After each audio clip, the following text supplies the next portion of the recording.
Hello everyone, आज का आपका टॉपिक रहेगा ज्योमेट्री, जिसमें हम लोग यहाँ पे डिस्कस करेंगे क्वेश्चन बेस ऑन ट्राइंगल।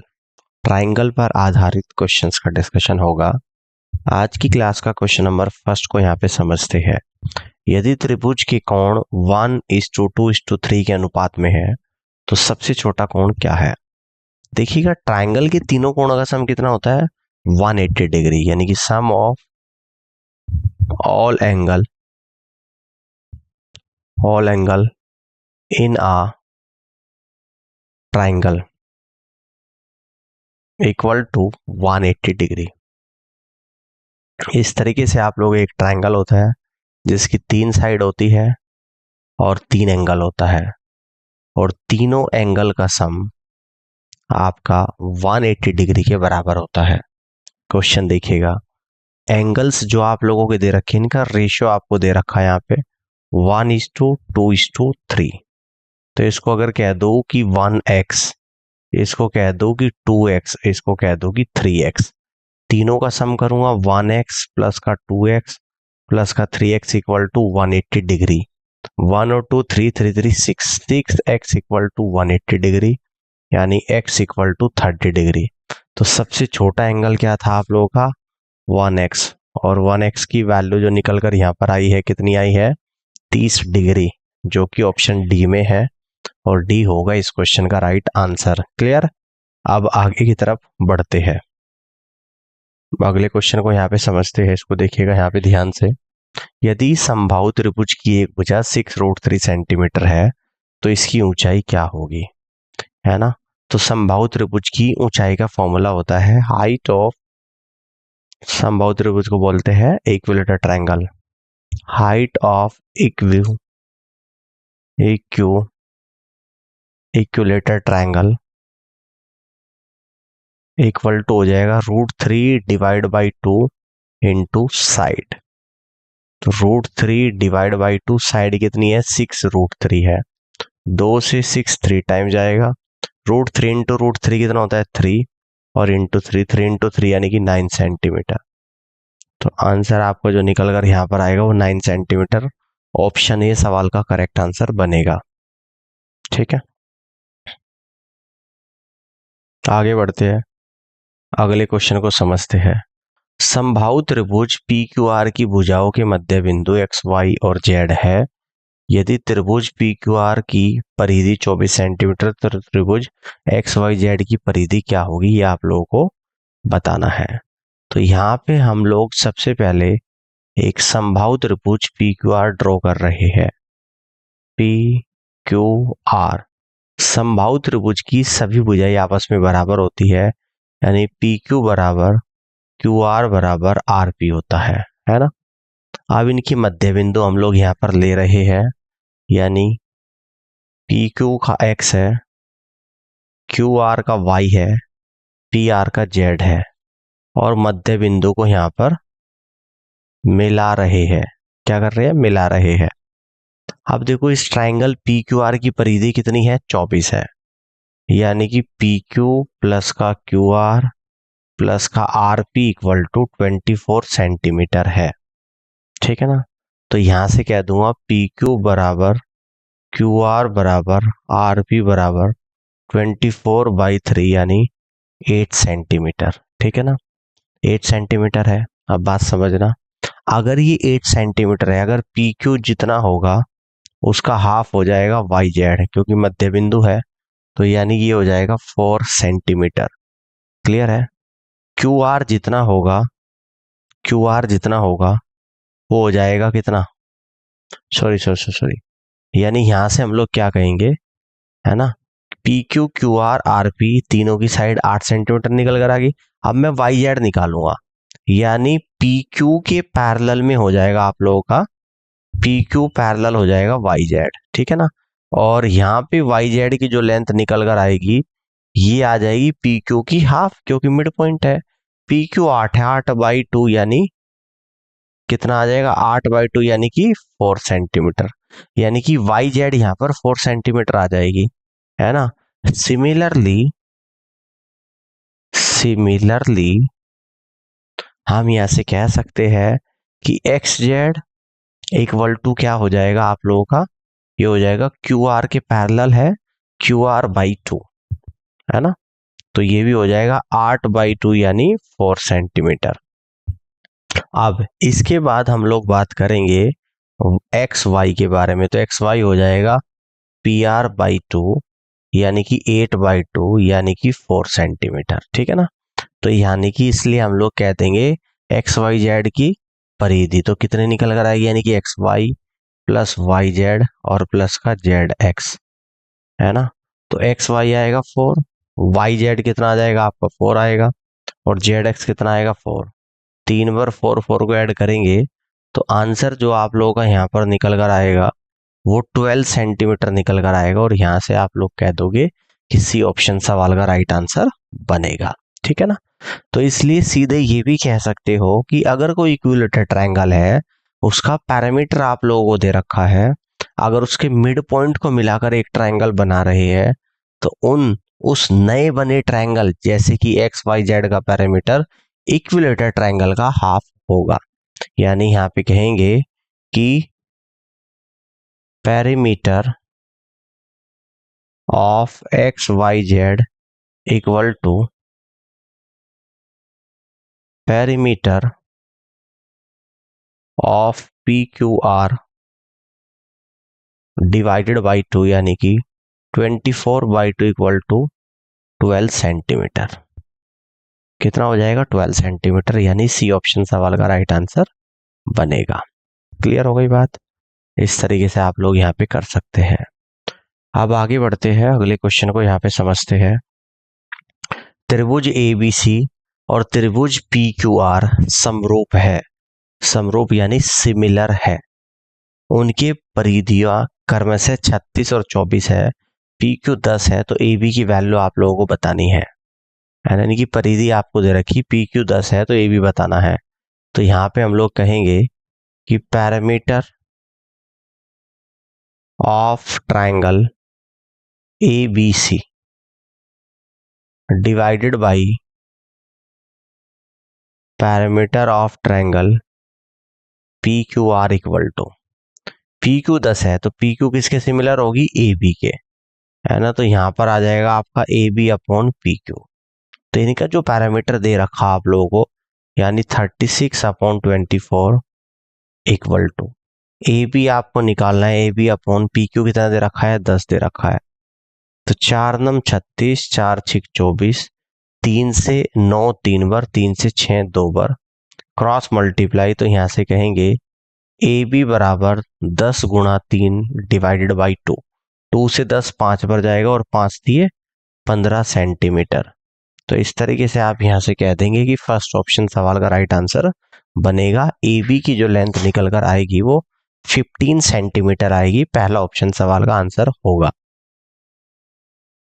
ठीक है। आगे बढ़ते हैं, नेक्स्ट क्वेश्चन को देखिएगा।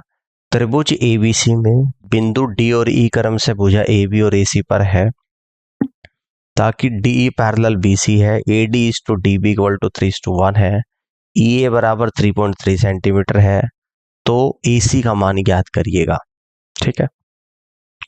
तो सबसे पहले एक त्रिभुज ड्रॉ करेंगे ABC। All clear. एक त्रिभुज हमने यहाँ पर बनाया AB और C। AB और AC पर दो बिंदु है, एक तो D है और एक बिंदु यहाँ पर E है, क्लियर है। DE पैरेलल है BC के, ये क्वेश्चन में गिवन है। DE पैरेलल है BC के, क्वेश्चन में गिवन है। AD और DB का जो रेशो है वो कितना दे रखा, 3:1, यानी कि 3 है और ये 1 है, क्लियर है। EA आपको दे रखी 3.3 सेंटीमीटर, AC पूछ रहा है। तो देखिएगा जो रेशो इफ DE पैरेलल है BC के, तो इस केस में हम लोग कह देंगे AD अपॉन AB का जो रेशो होगा वही आप लोगों का AE अपॉन AC का होगा, वही आपका AE अपॉन AC का होगा। AD कितनी है, 3 है, AB कितनी है, टोटल AD प्लस DB यानी कि 3 + 1 4 है, तो यही रेशो हो जाएगा आपका AE अपॉन AC का। क्लियर हो गई बात, समझ में आ रहा है। अब देखो यहाँ पर आपको बात समझना ध्यान से, है ना, ये आपको रेशो दे रखा है, क्या दे रखा है, रेशो। और यहाँ पे रेशो में आपको एई की जो लेंथ है वो 3.3 सेंटीमीटर है, यानी कि इस 3 यूनिट की वैल्यू 3.3 सेंटीमीटर है।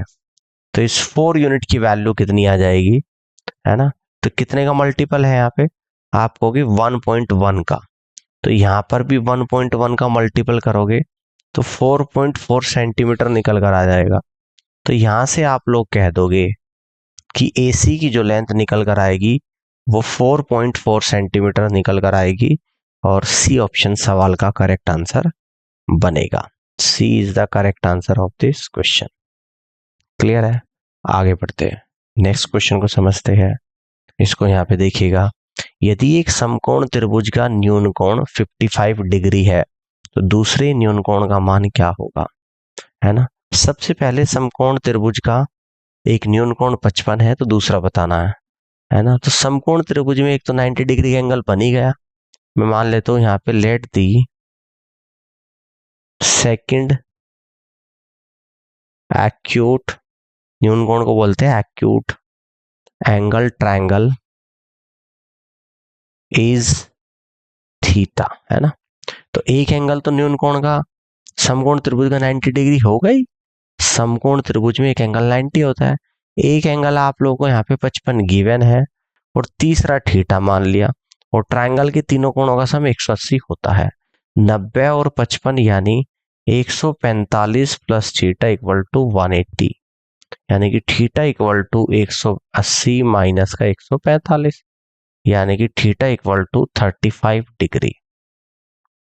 थीटा इक्वल टू क्या हो जाएगा, 35 डिग्री हो जाएगा, और डी ऑप्शन सवाल का राइट आंसर बनेगा। इस तरीके से क्वेश्चन को कर पाओगे। ठीक है, आगे बढ़ते हैं, नेक्स्ट क्वेश्चन को यहाँ पे समझिएगा। त्रिभुज एबीसी एक समकोण त्रिभुज है जिसका कोण ए समकोण है। दो अन्य कोण समकोण त्रिभुज के निर्माण के लिए किस भुजा को समद्विभाजित करने की आवश्यकता है। तो सबसे पहले एक राइट एंगल ट्रायंगल यहाँ पे मैं बना रहा हूं, ये आपका एक राइट एंगल ट्रायंगल है जो ए पर 90 डिग्री का एंगल बन रहा है, ए बी सी। कह रहे कि कौन सी इस भुजा को मैं डिवाइड करूं जिससे दो राइट एंगल ट्रायंगल बने। अब देखो, अगर भुजा में ए सी को डिवाइड करूंगा तो क्या राइट एंगल ट्रायंगल बनेगा, मैं करके दिखाता हूं।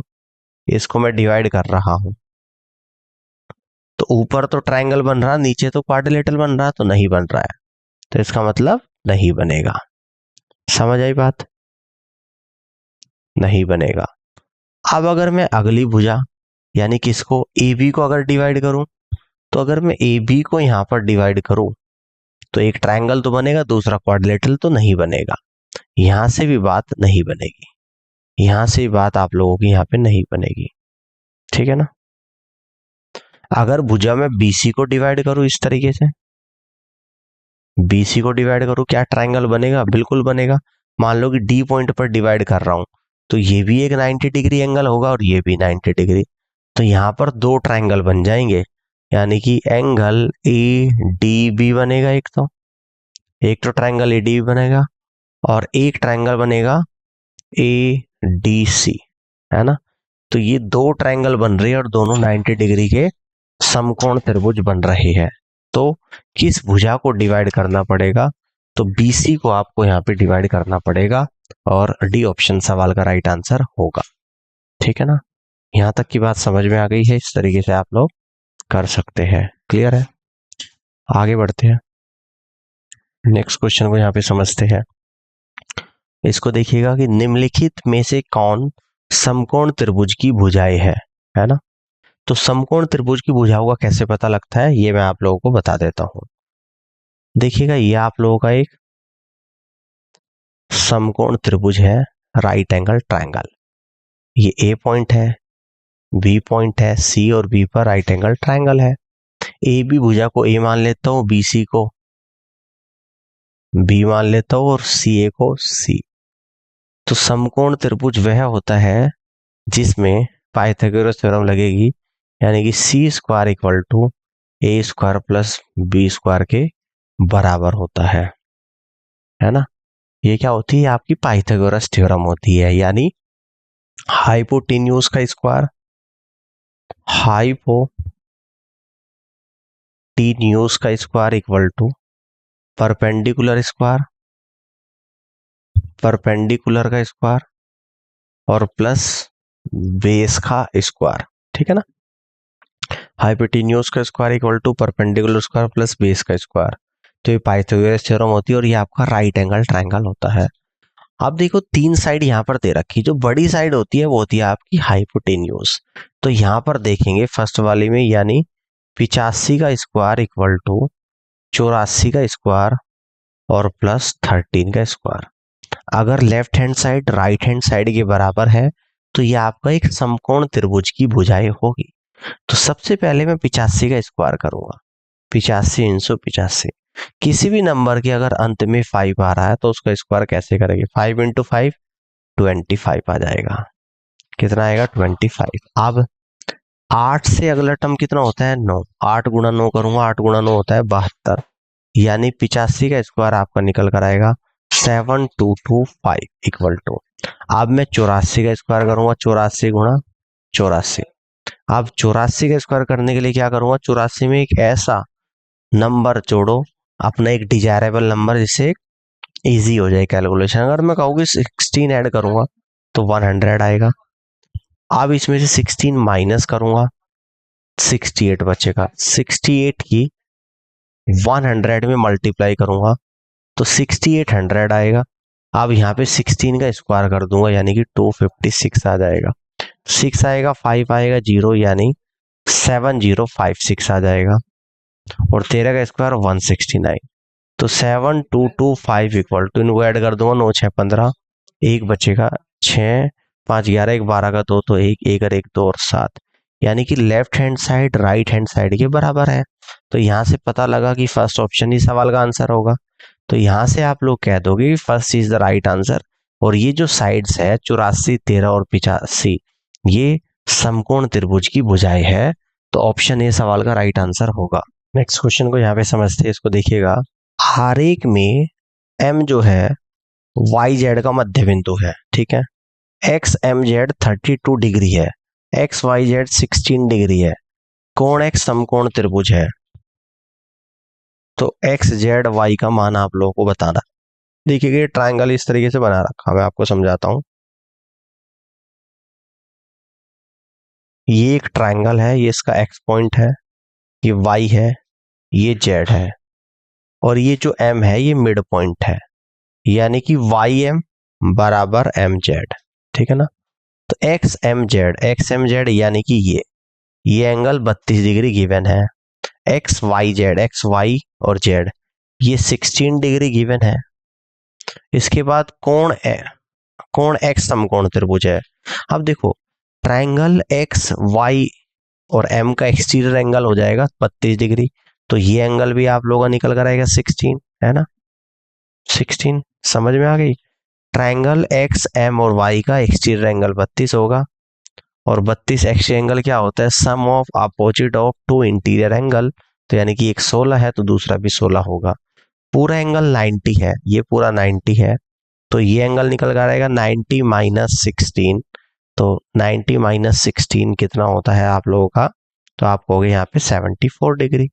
आपसे पूछ रहे हैं ट्राइंगल एक्स जेड वाई, तो ये 74 है, ये 32 है, तो ये वाला एंगल निकल कर आएगा, यानी कि एंगल एक्स जेड और वाई ये आपका निकल कर आ जाएगा, यानी कि टोटल 180 में से माइनस कर देंगे पूरा एंगल एक्स 90 और एंगल वाई 16, तो यानी 180 माइनस का 106 और इक्वल टू 74 डिग्री, यानी कि जो एंगल हमें निकालना था वो 74 डिग्री होगा और सी ऑप्शन सवाल का करेक्ट आंसर यहाँ पर बनेगा। इस तरीके से कर सकते हैं। अब आगे बढ़ते हैं, अगले क्वेश्चन को यहाँ पे समझते हैं। एक समकोण त्रिभुज के दो सटीक भुजाएं 1.5 सेंटीमीटर और 2 सेंटीमीटर लंबी होती है। इसके परिवर्त का क्षेत्रफल आप लोगों को बताना है कि क्या होगा, है ना।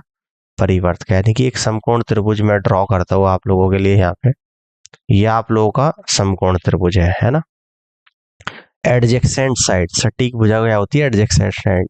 तो एडजेक्सेंट साइड कौन कौन सी हो जाएगी, यानी कि साइड मैं लिख रहा हूं यहाँ पे A B and B C sides are adjacent sides. Clear है? तो एक है 1.5 और एक है 2 सेंटीमीटर। तो इसके परिवर्त का क्षेत्रफल आप लोगों को बताना है। तो इसके परिवर्त का क्षेत्रफल कैसे बनेगा, यानी कि परिवर्त ये हो जाएगा इसका, है ना। और इसके परिवर्त का क्षेत्रफल क्या हो जाएगा, ध्यान से देखिएगा, है ना। सबसे पहले तो आप लोग निकालोगे यहाँ पे इसके परिवर्त का क्षेत्रफल। क्लियर है? यानी जो इसका ये परिवर्त यहाँ पर बनेगा, ये क्या बनेगा परिवर्त, यानी परिवर्त क्या हो जाएगा, सबसे पहले परिवर्त की रेडियस निकालनी पड़ेगी, यानी कि, और इसकी रेडियस हो जाएगी कैपिटल आर, है ना। और कैपिटल आर क्या होता है आपका, ये होता है A B C divided by 4 delta. यानी अब मुझे इस राइट एंगल ट्रायंगल की साइड्स भी निकालनी पड़ेगी। तो मुझे दो साइड तो पता है, अब साइड ए सी निकाल दूंगा पाइथागोरस थ्योरम से। अब मैं कहूंगा in triangle A B C, in triangle A B C apply Pythagoras theorem, apply Pythagoras theorem.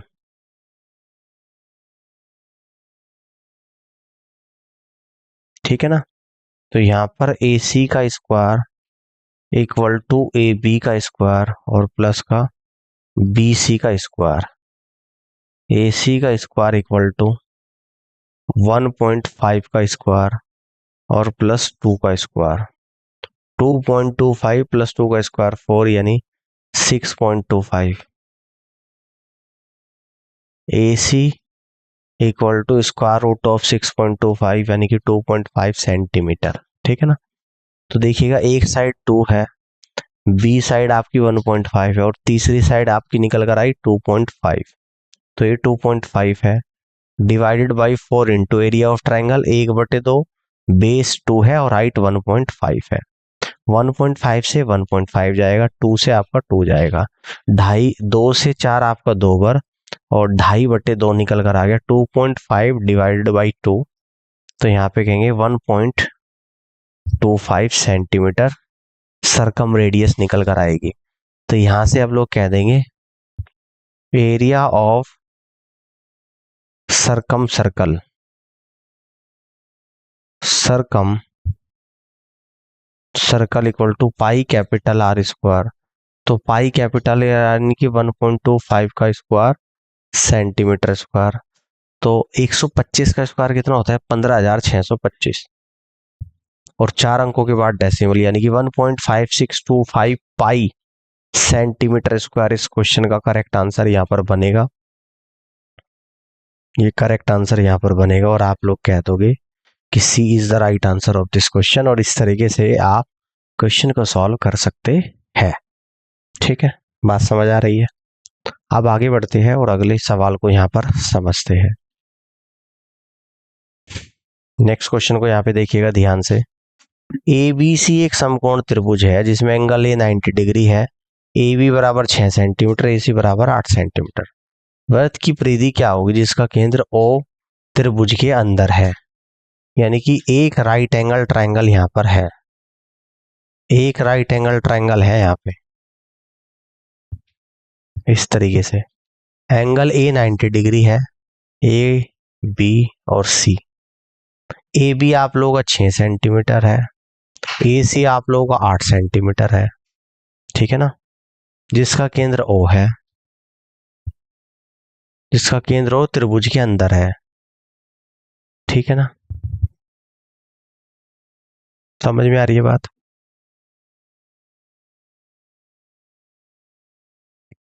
ठीक है, अब देखो सबसे पहले तो मैं बीसी साइड निकालूंगा in triangle A B C apply Pythagoras theorem, Pythagoras theorem.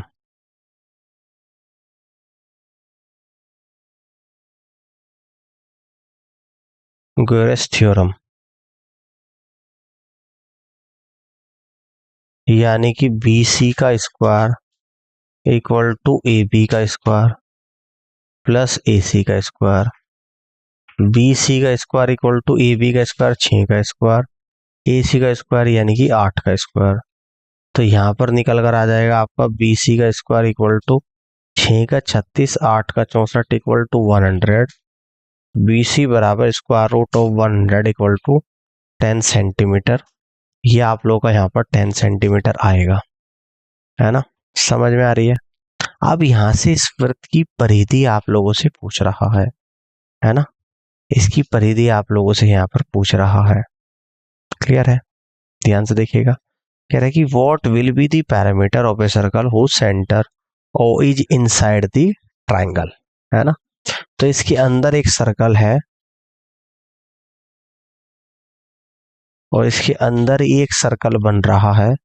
इस सर्कल की इन रेडियस में निकाल लूंगा स्मॉल आर इक्वल टू, ये आएगा आप लोगों का A B plus B C plus C A divided by 2, यानी कि 6 प्लस 8 प्लस 10, है ना, माइनस सी आएगा 6 प्लस 8 माइनस 10 डिवाइडेड बाई 2, यानी कि 4/2 equal to 2 centimetre.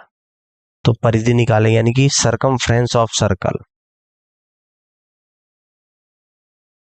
Circumference of circle equal to 2 pi R. तो 2 पाई आर कितना है 2, यानी कि 4 पाई सेंटीमीटर। तो आंसर कितना निकल कर आ जाएगा 4 पाई सेंटीमीटर।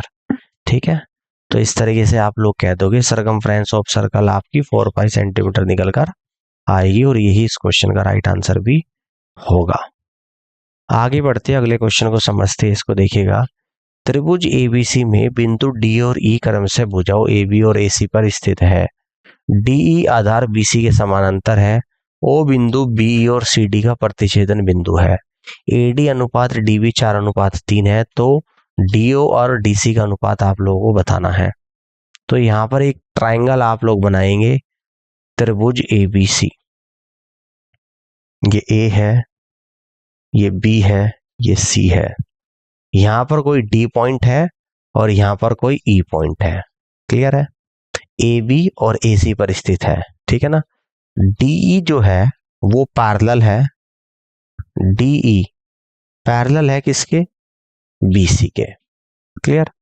ओ बिंदु जो है बीई और सी डी का प्रतिच्छेदन बिंदु है। बी से ई को ड्रॉ करा और डी से सी को, और इसका प्रतिच्छेदन बिंदु है ओ। अब आपको यहाँ पर क्या दे रखा कि ए डी और डी बी का रेशियो, ये आप लोगों का 4 दे रखा और ये आप लोगों का 3 दे रखा है। तो डी और डी सी का अनुपात आप लोगों को बताना है कि क्या होगा, है ना। तो यहां से कह देंगे कि triangle A D E similar हो जाएगा ट्राइंगल ए बी सी के। ठीक है ना, क्लियर है बात। अब देखो यहां पर जो रेशियो होगा, यानी कि A D upon A B का जो रेशियो होगा, वही ratio A E upon A C का होगा सिमिलैरिटी में। ठीक है, ए ई अपॉन ए सी का होगा, और वही आप लोगों का क्या हो जाएगा, डीई अपॉन बी सी का हो जाएगा, और इक्वल टू ये 4/7 आपका निकल कर आएगा। कैसे, क्योंकि जो ए बी है वो पूरी ए डी और डी बी का सम है, और ए डी और डी बी 4 + 3 यानी कि 7 है, और ए डी 4 है। तो इन तीनों का रेशियो सेम हो जाएगा 4/7। ठीक है, अब हम लोग बात करेंगे, ये भी 4 आ गया आप लोगों का, ये आप लोगों का 7 आ गया। समझ में आ गई बात। अब मैं बात करूंगा नीचे वाले, नीचे quadrilateral B C E D में। अब now in quadrilateral B C E D, B C E D, ठीक है ना, बी सी ई डी। अब ये देखिएगा, इसमें triangle B O C, triangle B O C similar हो जाएगा ट्राइंगल डी ओ ई के। हो गया सिमिलर। अगर ये सिमिलर होगा, समझ में आई बात, है ना, अगर ये दोनों ट्राइंगल एक दूसरे के सिमिलर हो जाएंगे, ठीक है ना, तो यहाँ से ये भी 4 निकल कर आएगा, ये भी 4, ये 7 आएगा, ये 7 आएगा, सिमिलैरिटी से। क्लियर है, बात समझ में आ गई। अब मुझे निकालना क्या है यहाँ पे, इसलिए DO upon DE, DO upon DC, DO upon DC। तो DO तो 4 निकल कर आएगा और DC आ जाएगा आपका 4 + 7। तो यानी यहां से आप लोग कह दोगे 4/11, यानी 4:11। और इस क्वेश्चन का जो आंसर बनेगा, यानी कि फर्स्ट ऑप्शन सवाल का राइट आंसर बनेगा। First is the correct answer of this question. इस तरीके से आप कर सकते हैं। आई होप कि ये क्वेश्चन समझ में आएगा, बहुत अच्छा क्वेश्चन था। इसी तरीके से आप लोगों को करना है, सिमिलैरिटी का कॉन्सेप्ट यहाँ पर यूज हो रहा है। तो 4:11 क्वेश्चन का राइट आंसर बनेगा। तो इस पूरी क्लास को देखने के लिए आप सभी का बहुत बहुत धन्यवाद। Thank you so much.